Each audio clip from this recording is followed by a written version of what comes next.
ഞാൻ doctor Abhiram, Aims homoeopathy Kozhikode അവിടുത്തെ skin and cosmetic ക്ലിനിക്കിലെ സീനിയർ കൺസൾട്ടൻ്റായിട്ട് വർക്ക് ചെയ്യുന്നു. ഇന്ന് വളരെ സർവ്വസാധാരണമായിട്ടുള്ള ഒരു പ്രതിഭാസമാണ് ചർമ്മരോഗങ്ങൾ. ഒരുപാട് തരത്തിലുള്ള അസുഖങ്ങളുണ്ട്. അപ്പം നമുക്ക് അതിൽ വളരെ കോമൺ ആയിട്ട് കാണുന്ന ഒരു വിഭാഗത്തെ പറ്റി അല്ലെങ്കിൽ ഒരു അസുഖത്തെ പറ്റി ഞാനിന്ന് അതിനെപ്പറ്റിയുള്ള കുറച്ച് സംക്ഷിപ്തമായിട്ട് കുറച്ച് സംസാരിക്കാം. ലൈക്കൻ പ്ലേനസ്. ഞാൻ ഈ ഒരു ലൈക്കൻ പ്ലേനസ് എന്നുള്ള ഒരു സബ്ജക്റ്റ് പറയാൻ കാരണം, ഇപ്പോൾ ഡേ ടു ഡേ പ്രാക്ടീസിൽ ഒരുപാട് പേര് സോറിയാസിസ്, ലൈക്കൻ പ്ലേനസ് അത്തരത്തിലുള്ള ഓട്ടോ ഇമ്മ്യൂൺ അസുഖങ്ങളായിട്ട് വരുന്നുണ്ട്. അപ്പോൾ നമുക്ക് ഒരുപക്ഷെ ഇപ്പോൾ ഈ ഒരു കാലഘട്ടത്തിലെ പ്രശ്നമായിരിക്കും ഓട്ടോ ഇമ്മ്യൂൺ അസുഖങ്ങൾ കുറച്ച് കൂടുതലായിട്ട് കാണുന്നത്. അപ്പോൾ അതിൽ ലൈക്കൻ പ്ലേനസ് വളരെ വ്യാപകമായിട്ട് കാണുന്നു. അത് 2-3 തരത്തിൽ അതിനൊരു പ്രാധാന്യമുണ്ട്. ഒന്ന്, അതൊരു സോഷ്യൽ സ്റ്റിഗ്മ ഉണ്ടാക്കുന്നുണ്ട്. നമ്മൾ ഒരു അഡ്വാൻസ്ഡ് കേസിൽ ശരീരത്തിൻ്റെ തൊലിയുടെ കളറെല്ലാം മാറി വളരെ കുറച്ച് മോശമാവുന്ന രീതി. പിന്നെ അതിൻ്റെ വേറൊരു പേഷ്യൻറ്റിന് ബുദ്ധിമുട്ടുണ്ടാക്കാവുന്ന വേറൊരു സിംറ്റമാണ് ഇച്ചിങ് അഥവാ ചൊറിച്ചിൽ. അപ്പോൾ ഈ ഒരു ചില കാരണങ്ങൾ കൊണ്ടും വളരെ കോമൺ ആയിട്ട് ഈ ഒരു കാലഘട്ടത്തിൽ കണ്ടുവരുന്നത് അല്ലെങ്കിൽ ഈ ഒരു സാഹചര്യത്തിൽ കണ്ടുവരുന്നു എന്നുള്ളത് കൊണ്ടും ലൈക്കൻ പ്ലേനസിനെ കുറിച്ച് ഞാൻ പറയാൻ ഉദ്ദേശിക്കുന്നു. ഇത് നേരത്തെ സൂചിപ്പിച്ചതുപോലെ ഒരു ഓട്ടോ ഇമ്മ്യൂൺ അസുഖമാണ്. ഓട്ടോ ഇമ്മ്യൂൺ എന്ന പേരുകൊണ്ട് തന്നെ പലർക്കും അതിൻ്റെ ഒരു കൺഫ്യൂഷൻ ഉണ്ടാവാം. അത് നമ്മുടെ ഒരു ഓട്ടോ ഡിസ്ട്രക്ഷൻ ഓഫ് നമ്മുടെ സെൽഫ് ഇന്നേറ്റ് ആയിട്ടുള്ള ഇമ്മ്യൂണിറ്റി. അത് നമ്മുടെ ശരീരത്തിൻ്റെ പ്രതിരോധ പ്രവർത്തനം ശരീരം സ്വയം നശിപ്പിക്കുന്ന ഒരവസ്ഥ. കാരണങ്ങൾ വ്യക്തമല്ല, മൾട്ടിപ്പിൾ ഫാക്ടേഴ്സ് ആയിരിക്കാം, ഫിസിക്കലായിരിക്കാം, അല്ലെങ്കിൽ മെൻ്റൽ സ്ട്രെസ്, അങ്ങനത്തെ ഫാക്ടേഴ്സ് ആയിരിക്കാം. അപ്പോൾ ഈ ഒരു അസുഖത്തിൽ എന്താ സംഭവിക്കുന്നത് വെച്ച് കഴിഞ്ഞാൽ, സ്കിന്നിന് കുറച്ച് ലെയേഴ്സ് ഉണ്ട്. സൂപ്പർഫിഷ്യലി നമ്മൾ എപ്പിഡെർമിസ്, ഡെർമിസ്, പിന്നെ അതിൻ്റെ താഴെ എൻഡോഡേം അല്ലെങ്കിൽ സബ്ക്യൂട്ടേനിയസ് ടിഷ്യൂ, ഫാറ്റി ടിഷ്യൂ കൂടിയുള്ള ഒരു ലെയർ ഉണ്ട്. അപ്പോൾ ഏറ്റവും മേലത്തെ ലെയറിലാണ് ഇതിൻ്റെ ചേഞ്ചസ് വരുന്നത്.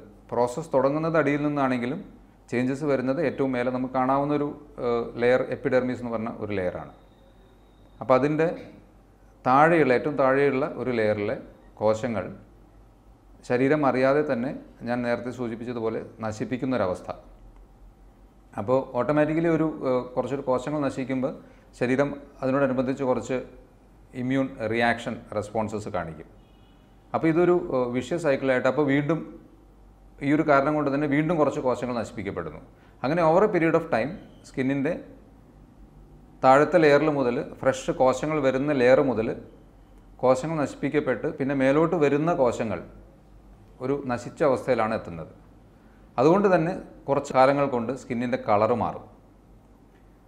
ഇപ്പോൾ സാധാരണ മെലാനിൻ എന്ന ഒരു പിഗ്മെൻ്റാണ് നമുക്കറിയാം ഈ ഒരു നമ്മുടെ സ്വാഭാവികമായ സ്കിന്നിന് കളറ് തരുന്ന ഒരു വസ്തു.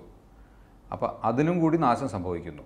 അപ്പോൾ ഒരു ബ്ലാക്കിഷ് അല്ലെങ്കിൽ ഒരു വയലറ്റ് കളറിൽ സ്കിന്നിൻ്റെ കളറ് മാറുന്നൊരവസ്ഥ വരുന്നു. ഇതിനോടനുബന്ധിച്ച് തന്നെ ഈ ഇമ്മ്യൂൺ റിയാക്ഷൻസ് കാരണം അസഹ്യമായ ചൊറിച്ചിലും ഈ ഒരു അസുഖത്തിലുണ്ടാകുന്നു.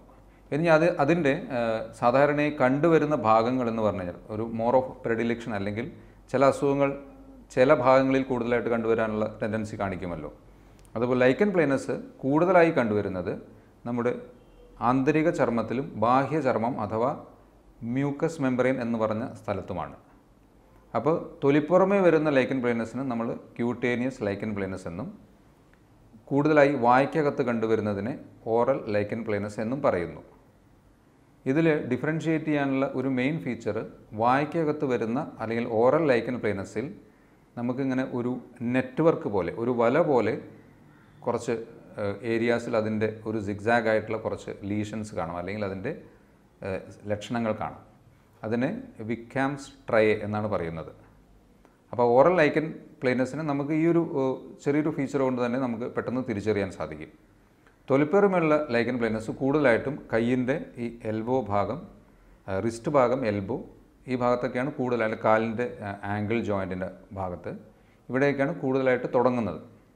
പിന്നീട് നമ്മളത് യഥാവിധി ട്രീറ്റ് ചെയ്യാതിരിക്കുകയോ അല്ലെങ്കിൽ ഇപ്പോൾ അതിൻ്റെ ട്രിഗറിങ് ഫാക്ടേഴ്സ് അഥവാ അതിനെ പുറത്തേക്ക് കൊണ്ടുവരാനുണ്ടായ സാഹചര്യം നിലനിൽക്കുകയോ ചെയ്യുകയാണെങ്കിൽ കുറച്ച് കാലം കഴിയുമ്പോൾ അത് വ്യാപകമായി സ്പ്രെഡ് ചെയ്ത് ശരീരം ഒട്ടാകെ ബാധിക്കുന്ന അവസ്ഥയും ഉണ്ടാകാം.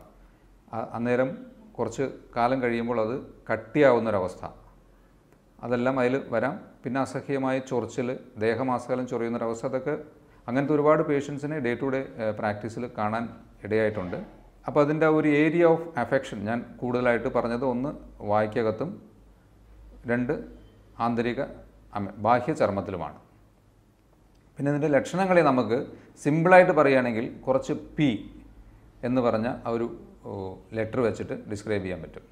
ഒന്ന്, ഇത് പാപ്പുലാർ അഥവാ ആദ്യം ചെറിയ ചെറിയ കുരുക്കൾ പോലെ, അല്ലെങ്കിൽ ഒരു 5 മില്ലിമീറ്ററിൽ താഴെയുള്ള ചെറിയ ലീഷൻസ് അഥവാ ഭാഗങ്ങളിൽ അത് പ്രത്യക്ഷപ്പെട്ട് കുറച്ച് കാലം കഴിയുമ്പോൾ അത് സ്പ്രെഡ് ചെയ്തിട്ട് വലിയ ഏരിയയിലേക്ക് വ്യാപിക്കാം. അപ്പോൾ പാപ്പുലാർ എന്നുള്ളത്, അല്ലെങ്കിൽ ആ ലീഷൻ്റെ 5 മില്ലിമീറ്ററിൽ താഴെയുള്ള ചെറിയ പരുക്കൾ പോലെ. നമുക്ക് ഈ ഒരു അസുഖത്തിൻ്റെ ലക്ഷണത്തെ കുറച്ച് പി എന്ന ലെറ്റർ വെച്ച് ഡിസ്ക്രൈബ് ചെയ്താൽ ചിലപ്പോൾ കുറച്ചും കൂടി മനസ്സിലാവാൻ സാധ്യതയുണ്ട്. ഒന്ന് പ്ലാനാർ എന്ന് പറഞ്ഞാൽ ഫ്ലാറ്റ് ടോപ്ഡ്, പരന്ന രീതിയിലുള്ള ലീഷൻസ്. പിന്നെ പാപ്പുലർ ലീഷൻസ് എന്ന് പറയും, അതായത് 5 മില്ലിമീറ്ററിൽ താഴെയുള്ള ലീഷൻസ്. പിന്നെ പ്ലാക്ക് ടൈപ്പ്, 5 മില്ലിമീറ്ററിൽ കൂടുതലുള്ള ലീഷൻസ്. പിന്നെ അതിൻ്റെ കളറ്, അതിൻ്റെ ഒരു പ്രത്യേകതയാണ്, പ്രത്യേകിച്ച് ഇനീഷ്യൽ സ്റ്റേജസിൽ പേർപ്പിൾ കളറാണ്. കുറച്ചൊരു വയലറ്റ് കലർന്ന ഒരു കറുപ്പ് കളറിലേക്കാണ് കൂടുതലായിട്ടും തുടക്കത്തിൽ കാണുക. അതൊരു പക്ഷേ കുറച്ചും കൂടി ഫെയർ സ്കിൻഡ് ആയിട്ടുള്ള ആൾക്കാരിൽ കുറച്ചും കൂടി നമുക്ക് വിസിബിളായിട്ട് കാണാൻ പറ്റും. പിന്നെ പോളിഗണൽ, അതായത് ഒന്നിൽ കൂടുതൽ ഏരിയ ഇത് അഫക്റ്റ് ചെയ്യുന്നു. അതൊരു സിംഗിൾ ലീഷനല്ല. ഇപ്പോൾ റിസ്റ്റിൽ, എൽബോസിൽ അല്ലെങ്കിൽ ആംഗിൾ ജോയിൻ, അതിൻ്റെ പോളിഗണൽ മൾട്ടിപ്പിൾ സൈഡ്സിൽ അഫക്റ്റ് ചെയ്യുന്നു. പിന്നെ പ്രൂറിറ്റിക്, അതായത് ഇച്ചിങ്, അതിൻ്റെ ഒരു മെയിൻ സിംറ്റമാണ് ചൊറിച്ചിൽ. അപ്പോൾ ഇത്തരത്തിലാണ് അതിൻ്റെ ലക്ഷണങ്ങളെ നമുക്ക് ഡിസ്ക്രൈബ് ചെയ്യാൻ പറ്റും. പിന്നെ ഓറൽ ലീഷൻസിന് ഞാൻ നേരത്തെ സൂചിപ്പിച്ചതുപോലെ ഒരു നെറ്റ്വർക്ക് പോലെയുള്ള ഒരു കണക്ഷൻ ഉള്ളതുകൊണ്ട് അതിനെ വിഖാം സ്ട്രേ എന്നാണ് ഒരു ടെക്നിക്കൽ അഥവാ മെഡിക്കൽ ടേം. എന്നിരുന്നാലും നമുക്ക് മനസ്സിലാക്കാൻ വേണ്ടി ഒരു വല പോലത്തെ ഒരു ലീഷനാണ് വായ്ക്കകത്ത് കാണുക. അത് പൊട്ടി ചിലപ്പോൾ ചിലർക്ക് അൾസർ ആവാം, അസഹ്യമായ വേദന ഉണ്ടാവാം, വേദന ഇല്ലാതെയും അത് എക്സിസ്റ്റ് ചെയ്യാം. ചിലവർക്ക് ജനൈറ്റൽ ഏരിയയിലൊക്കെ വരുന്ന ലൈക്കൻ പ്ലേനസ് പോലത്തെ അവസ്ഥകൾ കണ്ടിട്ടുണ്ട്. പിന്നെ ചിലവർക്ക് നെയിലിൽ വരുന്നുണ്ട്, സ്കിന്നിൻ്റെ അപ്പൻഡേജ്, അത് സ്കിന്നിൻ്റെ 2 ഭാഗങ്ങളാണ് ഹെയറും നെയിലും. അപ്പോൾ ആ ഭാഗങ്ങളിലും ഈ ലൈക്കൻ പ്ലേനസ് കാണാൻ സാധ്യതയുണ്ട്. ഇതെല്ലാം ഡിപ്പെൻഡ് ചെയ്യുന്നത് നമ്മുടെ ഒരു മനുഷ്യൻ്റെ ഇമ്മ്യൂണിറ്റിയെ ബേസ് ചെയ്തിട്ടാണ്. ഇനി നമുക്ക് ഇതിനെ എങ്ങനെ തിരിച്ചറിയാമെന്നുള്ളത് ക്ലിനിക്കലി സ്ഥിരമായിട്ട് കണ്ട് ശീലമുള്ള ഒരു വ്യക്തിക്ക് ക്ലിനിക്കലി തന്നെ ഇത് ലൈക്കൻ പ്ലേനസ് ആണെന്ന് പെട്ടെന്ന് പറയാൻ പറ്റും. ഇനി അഥവാ അതിൻ്റെ ഒരു കൺഫർമേഷൻ നമുക്ക് വേണമെങ്കിൽ ബയോപ്സി ചെയ്യുക. ആ ബയോപ്സി ചെയ്യുമ്പോൾ ആ കോശങ്ങളിൽ വരുന്ന ചില വ്യത്യാസങ്ങൾ നമുക്ക് ബയോപ്സിയിൽ ഇതിൽ പറയുന്ന ഒരു സോ ടൂത്ത് അപ്പിയറൻസ്, അത് ബേസൽ എപ്പിഡെർമൽ ജംഗ്ഷനിൽ വരുന്ന കോശങ്ങളുടെ ഘടനാപരമായ ചില വ്യത്യാസങ്ങൾ കാണാം. അത് അങ്ങനെ ബേസ് ചെയ്തിട്ട് നമുക്ക് ബയോപ്സി കൊണ്ട് അതിനെ കൺഫേം ചെയ്യാം. ഇനി ഈ അസുഖം ഞാൻ നേരത്തെ സൂചിപ്പിച്ചതുപോലെ ഓട്ടോ ഇമ്മ്യൂൺ അസുഖം എന്ന് പറഞ്ഞല്ലോ. അപ്പോൾ ശരിക്കും പറഞ്ഞാൽ ഓട്ടോ ഇമ്മ്യൂൺ അസുഖം എങ്ങനെ വരുന്നു എന്നുള്ളതിന് ഒരു പ്രോബബിലിറ്റി ആയിട്ട്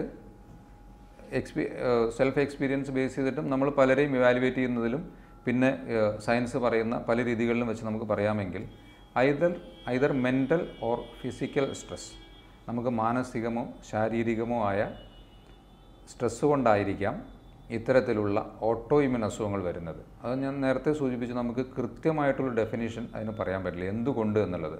പ്രോബബിലിറ്റീസാണ്, സാധ്യതകളാണ് നമ്മൾ കൂടുതൽ ഇവിടെ പറയുന്നത്. അപ്പോൾ ഒരു വ്യക്തിക്ക്, ഇപ്പോൾ മെൻ്റൽ സ്ട്രെസ്സുള്ള ഒരു വ്യക്തിക്ക് തൊലിപ്പുറമേ ലൈക്കൻ പ്ലേനസ് അല്ലെങ്കിൽ സോറിയാസിസ് ആണ് വന്നതെങ്കിൽ വേറൊരു വ്യക്തിക്ക് ഇതേ ടൈപ്പ് ഒരു മെൻ്റൽ സ്ട്രെസ് കൊണ്ട് ചിലപ്പോൾ ആ വ്യക്തിക്ക് ആസിഡിറ്റി ആയിരിക്കാം വരുന്നത്, അല്ലെങ്കിൽ വേറൊരു വ്യക്തിക്ക് മൈഗ്രെയിൻ പോലത്തെ അസുഖം വരാം. അപ്പോൾ എന്തു തന്നെയായാലും നമുക്ക് വന്ന അസുഖങ്ങളെ ബേസ് ചെയ്തിട്ട് നമുക്ക് സ്ട്രെസ് ഉണ്ടാവാൻ സാധ്യതയുള്ള ഭാഗങ്ങളെ നമ്മൾ കഴിവതും ലൈഫിൽ നിന്ന് ഒഴിച്ചു നിർത്താൻ ശ്രമിക്കുക. ഇപ്പോൾ സ്ട്രെസ്സാണെങ്കിൽ അത് കഴിവതും ലഘൂകരിക്കാനുള്ള മാർഗ്ഗങ്ങൾ സ്വീകരിക്കുക. ഫിസിക്കൽ സ്ട്രെസ്സ്, പ്രത്യേകിച്ച് ഇന്നത്തെ ഒരു സാഹചര്യത്തിൽ പലരും ഫാസ്റ്റ് ഫുഡ് അല്ലെങ്കിൽ മറ്റ് കാർബണേറ്റഡ് ഡ്രിങ്ക്സ്, അതുപോലെ പുറമേ നിന്നുള്ള ഒരേ എണ്ണയിൽ വറുത്ത ഭക്ഷണ പദാർത്ഥങ്ങൾ, അതുപോലെ അഡിറ്റീവ്സ് കൂടുതലുള്ള, ടേസ്റ്റ് മേക്കേഴ്സ് കൂടുതലുള്ള ഭക്ഷണങ്ങൾ, ഇതൊക്കെ കഴിക്കുന്നതിലൂടെ ഒരു വ്യക്തിക്ക് ഒരു അസുഖം വരികയാണെങ്കിൽ, പ്രത്യേകിച്ച് ഓട്ടോ ഇമ്മ്യൂൺ അസുഖം പോലത്തെ ഒരു അസുഖം വരികയാണെങ്കിൽ നമുക്ക് മനസ്സിലാക്കാം over A period of time നമ്മുടെ ശരീരത്തിൽ ഇത്തരത്തിലുള്ള ഒരു സ്ട്രെസ്സ്, ഫിസിക്കൽ സ്ട്രെസ്സ് ശരീരത്തിൽ കയറി കുറച്ച് കഴിയുമ്പോൾ ശരീരം സ്വന്തമായിട്ട് എനിക്ക് വയ്യ, അല്ലെങ്കിൽ ഞാൻ ഒരുപാട് ഇത്തരത്തിലുള്ള ടോക്സിൻസ് ഉള്ളിൽ കയറി അനുഭവിച്ചു എന്ന് പറയുന്നതായിട്ട് നമുക്ക് വേണമെങ്കിൽ കൂട്ടാം. അപ്പോൾ ആ സമയത്തും തിരിച്ചറിയാതെ വീണ്ടും ഇത്തരത്തിലുള്ള പ്രവൃത്തികളിലൂടെ തുടരുന്നൊരു വ്യക്തിക്ക് ഈ ഒരു അസുഖം കൂടുകയോ മറ്റ് അസുഖങ്ങൾ ഡെവലപ്പ് ചെയ്യുകയോ ചെയ്യാനുള്ള സാധ്യതയുണ്ട്. ഇനിയിപ്പോൾ ഒരു ട്രീറ്റ്മെൻറ്റ് പാർട്ടിൽ വരികയാണെങ്കിൽ ശരിക്കും പറഞ്ഞാൽ ഇപ്പോൾ ഈ സൂചിപ്പിച്ച കാര്യങ്ങൾ അതിൽ പ്രധാനമാണ്. നമുക്ക് സ്ട്രെസ് ഉണ്ടാക്കാവുന്ന ഫിസിക്കൽ ഓർ മെൻ്റൽ രണ്ട് തന്നെയായാലും സ്ട്രെസ് ഉണ്ടാക്കാവുന്ന ഫാക്ടേഴ്സ് മാക്സിമം ഒഴിച്ചു നിർത്താൻ ശ്രമിക്കുക. അത്രയും വയ്യാത്തൊരു സാഹചര്യത്തിൽ ഭക്ഷണം കഴിക്കേണ്ടി വന്നാൽ കഴിക്കുക എന്നല്ലാണ്ട് നല്ല സ്ട്രിക്റ്റായിട്ടുള്ള ഡയറ്ററി പാറ്റേൺ ഫോളോ ചെയ്യുകയാണെങ്കിൽ തന്നെ 1% കുറച്ച് പെർസെൻറ്റേജ് എങ്കിലും ഏതൊരു അസുഖവും കുറയും, തീർച്ചയായിട്ടും കുറയും. ഫിസിക്കൽ ഓർ മെൻ്റൽ സ്ട്രെസ് അതിനെ ഒഴിച്ചു നിർത്തിയാൽ തന്നെ നല്ലൊരു ശതമാനം അസുഖങ്ങളും ഒരു 25% കുറഞ്ഞു കിട്ടേണ്ടതാണ്. പിന്നെ മറ്റ് മെഡിക്കൽ ട്രീറ്റ്മെൻറ്റ് പാർട്ടിൽ അപ്പോൾ നേരത്തെ ഒരു കാര്യം കൂടി പറഞ്ഞു, ഡയറ്റ് ആൻഡ് റെജിമൻ. നമ്മുടെ ജീവിതചര്യയും ഭക്ഷണ രീതിയും സന്തുലിതമാക്കിയാൽ തന്നെ തീർച്ചയായിട്ടും ഒട്ടനവധി അസുഖങ്ങൾക്ക് നല്ലൊരു ആശ്വാസം കിട്ടും. ഇനി ട്രീറ്റ്മെൻറ്റ് പാർട്ടിൽ ഓട്ടോ ഇമ്മ്യൂൺ അസുഖങ്ങൾക്ക് ഹോമിയോപ്പതി നല്ല ഒരു ട്രീറ്റ്മെൻറ്റ് മൊഡാലിറ്റിയാണ്.